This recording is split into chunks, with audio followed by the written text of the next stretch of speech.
तेव्हा ती खूप घाबरते आणि अर्जुनला ती गाडी थांबवायला सांगते. अर्जुनला देखील कळत नाही की सायलीला काय होत आहे ते.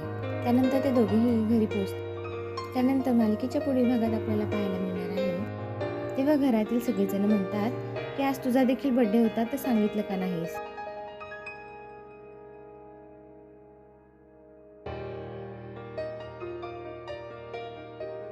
तेव्हा सगळ्यांनाच खूप आश्चर्य वाटतं.